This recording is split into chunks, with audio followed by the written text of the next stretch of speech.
Am Anfang sieht alles völlig normal aus. Ich trage Farbe auf meinen Teller auf, versuche ein paar Farbkrümel von der Leinwand zu fegen, habe auf einmal Farbe an den Fingern und greife dann beherzt zu und trage die Farbe einfach so mit den Fingern auf der Leinwand auf. Hallo und herzlich willkommen auf meinem Kanal Inga's Color Art.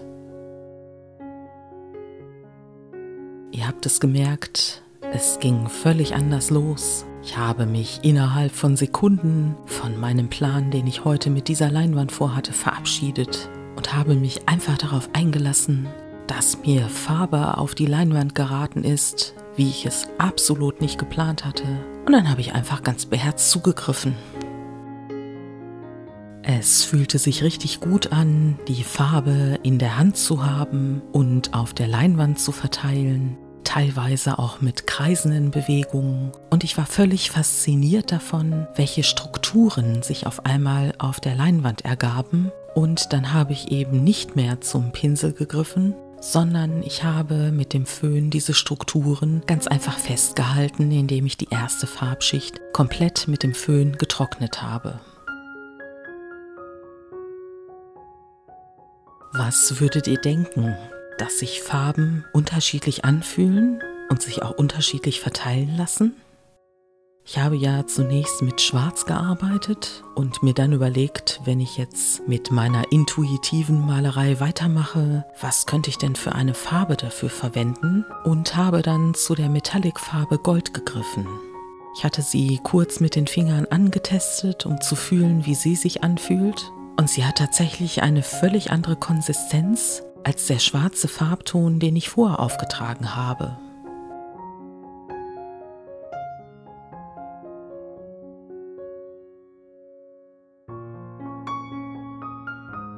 Bei meinen sonstigen abstrakten Bildern, vor allen Dingen die in der Rakeltechnik, föhne ich nur die erste Schicht an und arbeite anschließend nass in nass.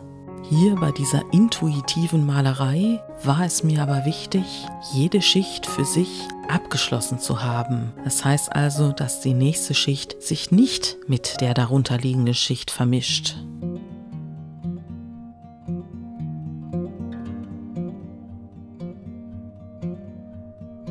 Transluzente Farben sehen vor allen Dingen auf Metallic-Farben sehr gut aus. Und hier lerne ich die Farbe Preußisch Blau noch einmal von einer völlig anderen Seite kennen.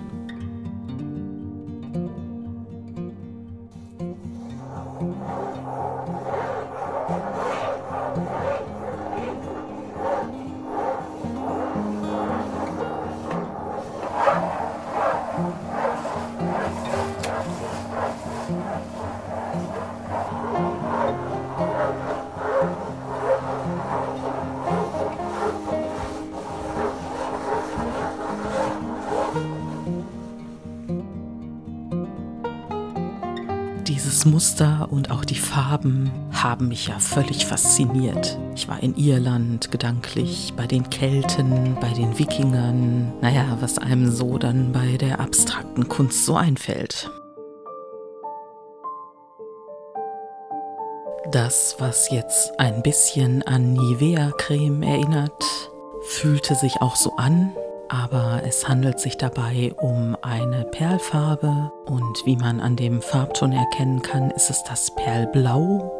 Und diese Farbe ließ sich ganz anders verteilen als die anderen Farben. Ich hatte das Gefühl, dass der Wasseranteil dort viel geringer ist und dass sie sich etwas schwerfällig verteilen ließ. Und ich habe immer wieder abgewechselt zwischen mit den Fingern auf der Leinwand kratzen und teilweise die Farbe mit der flachen Hand wieder auf der Leinwand verreiben und habe versucht, für diese Farbe dann ein Gefühl zu entwickeln und zu gucken, was denn damit passiert. Und deswegen bin ich da so oft mit den Händen auch drüber gegangen, habe Richtungen gewechselt und einfach geguckt, was der Leinwand gut tut, aber auch was ich gerade so fühle und wonach mir ist.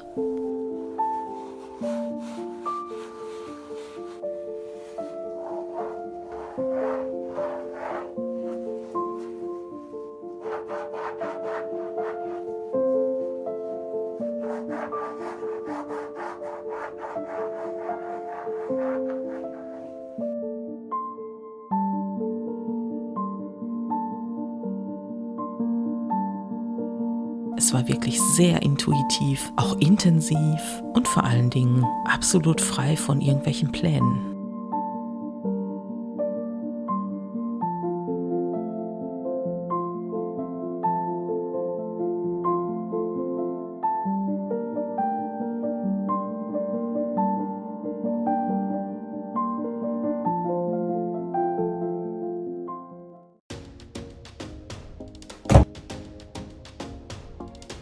Es ist an der Zeit, etwas mehr Leben auf die Leinwand zu bringen. Und was passt besser als ein Orange auf das wunderbare Perlblau?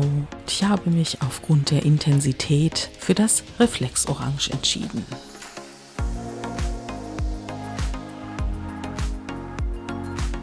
Dieses Reflexorange, das sehr warm ist, bringt mich auch dazu, ein paar großzügige Bewegungen zu machen, und ich genieße es auch, mit der Hand die Strukturen zu spüren, die sich bereits mit der getrockneten Farbe auf der Leinwand befinden.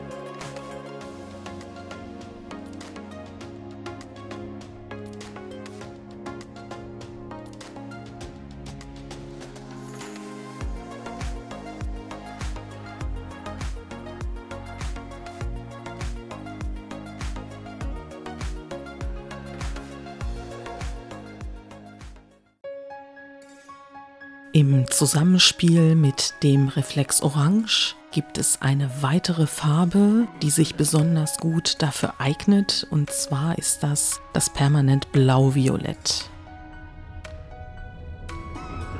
Ich habe das schon bei einigen meiner Bilder eingesetzt, und hier, wenn ich die Farbe erst auftrage und dann mit meinen Fingern wieder Spuren auf die Leinwand kratze, bemerkt man, wie wunderbar diese beiden Farben miteinander harmonieren.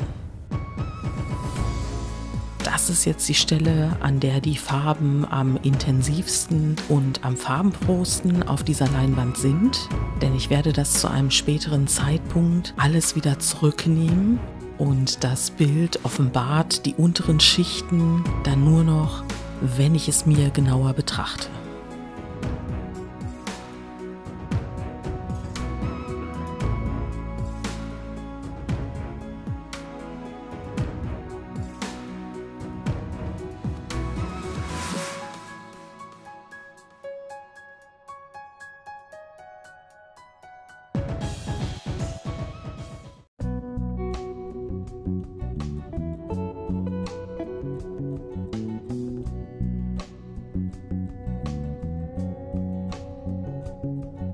Die Farbschicht in dem Metallic-Farbton Gold soll jetzt nur an den erhabenen Strukturen aufgetragen werden, und deshalb arbeite ich mit einer möglichst flachen Hand. Sieht jetzt aufgrund des Blickwinkels zwar so aus, als wäre das Gold flächendeckend, aber wenn ich gleich die Leinwand einmal drehe, sieht man, dass die Farbe durchaus transparent aufgetragen worden ist.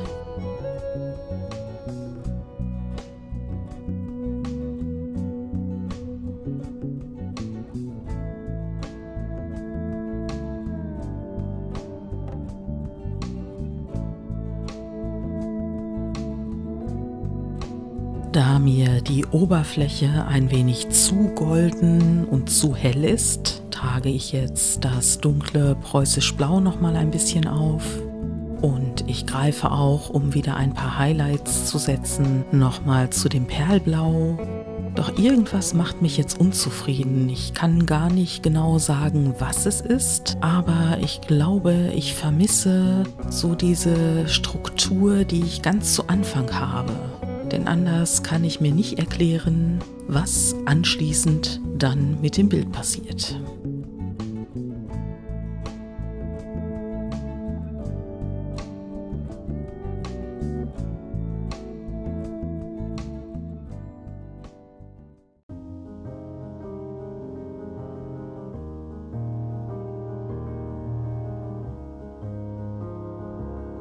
Falls sich jemand gerade fragt, was um Himmels Willen ich da mache, dann muss ich gestehen, habe ich zu diesem Zeitpunkt keine richtige Erklärung dafür gehabt. Ich wusste nur, dass das Schwarz vom Anfang, welches ich ja mit der Hand auf die Leinwand aufgetragen habe, mir ein gutes Gefühl vermittelt hat, also haptisch, und ich dieses Gefühl auf der Leinwand vermisst habe. Und so habe ich begonnen, mit Hilfe des Schwarz, das Helle und Leuchtende, etwas zurückzunehmen. Und dann habe ich auch angefangen, die schwarze Farbe dicker aufzutragen.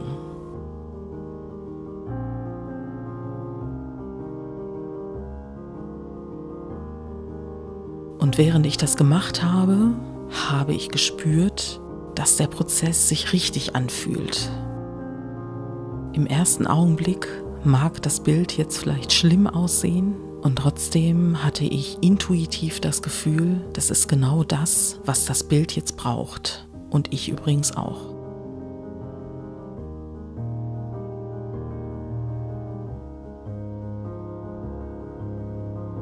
Wie ihr sehen könnt, ist es aber nicht alleine bei dem Schwarz geblieben, sondern ich habe noch ein bisschen von dem Perlblau in das Schwarz hineingearbeitet.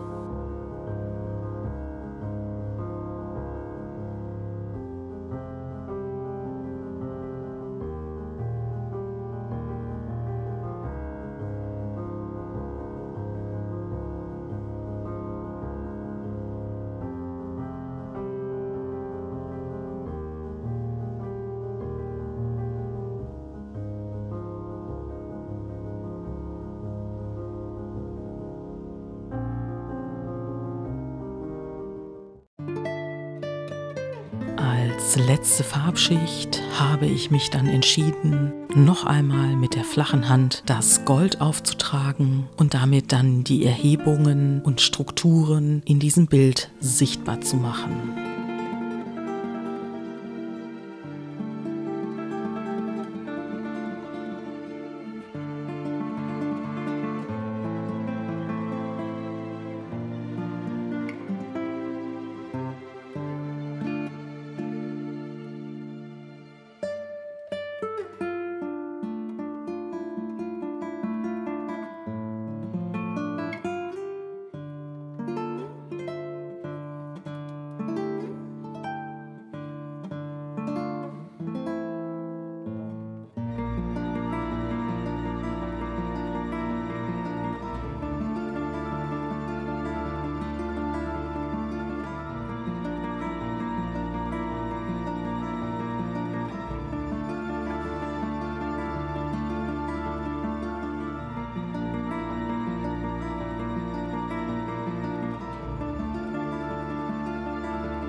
Bei der Kamerafahrt über das bereits getrocknete Bild kann man jetzt sehr schön die Strukturen sehen, die ich dort hineingearbeitet habe. Man sieht die verschiedenen Schichten, trotzdem ich die schwarze Farbe aufgetragen habe. Und natürlich bietet der Metallic-Farbton Gold das ein oder andere Highlight.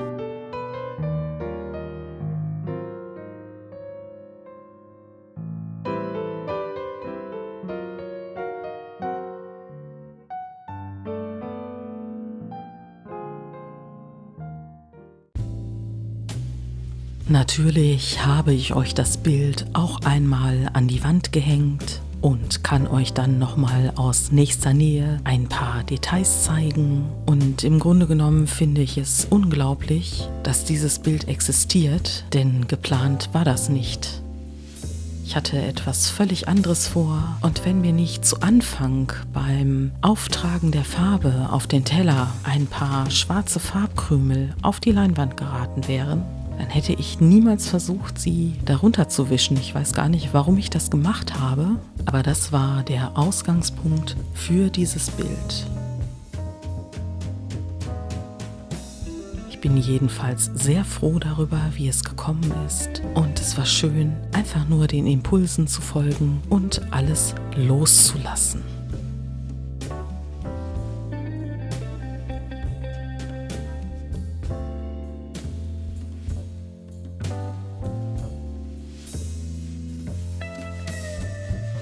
Ich danke dir fürs Zusehen, ich danke dir fürs Zuhören. Ich freue mich sehr über ein Like von dir und über konstruktive Kommentare. Und dann wünsche ich dir noch einen schönen Tag. Bis zum nächsten Mal.